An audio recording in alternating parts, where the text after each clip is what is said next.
So I'm Roger Cole, and we are at Morley Stanwood Community Schools, and I'm the superintendent. I've been working with Hi-Tec a decade or more. I went through a privatization process in the Upper Peninsula in the district where I was at, and put out an RFP, and we ended up with Hi-Tec all the way up in Northwest UP. You know, they're very personable. Kelly, Holly, Brian, the people that I work with, from the owner to the district manager. If you got a problem, you call them on the phone. They call you right back, or they check in. How are things? We know stuff about. I mean, again, maybe it's because I've known them for 10 years plus, but we know stuff about each other. Right. So so the customer service, from my point of view, is wonderful.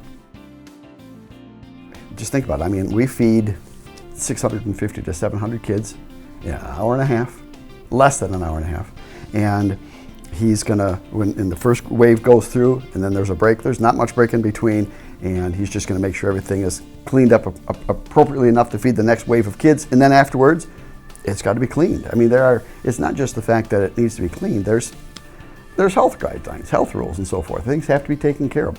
Not just the cleaning of the floors and the messes and so forth, but, and it sounds crazy, biohazard material. You wouldn't think of somebody gets sick or someone bloodies a nose. That's considered biohazard material in today's world.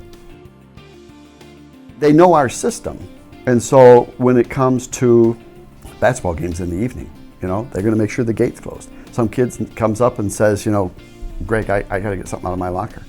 Come on, I'll walk with you. I'll open it, you come back, make sure we lock this up. At the end of the night, everybody's gone.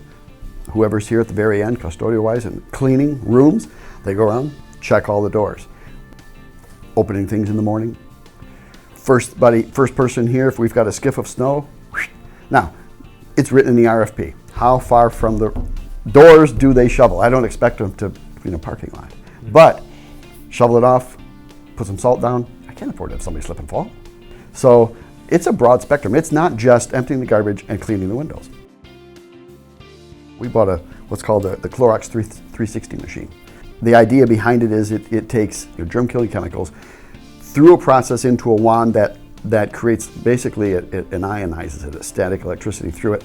So we get this idea presented to us, and I'm like, well, if we're going to do this, it's going to take more time. More time means either something else isn't going to get done, or we have to add time.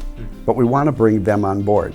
Technically, yes, I'm the customer, but we like to work with our people from the idea of, you're the one that's going to be doing this. Even though I know, yes, you're supposed to do whatever the customer says, we want your input and your feedback. What do you think? So we actually brought them on board with this process and showed it to them, brought the company up, they did a demonstration, and Hi-Tec has trained a couple folks on how to use it. So, they're open to actually new stuff, not just ideas that they bring.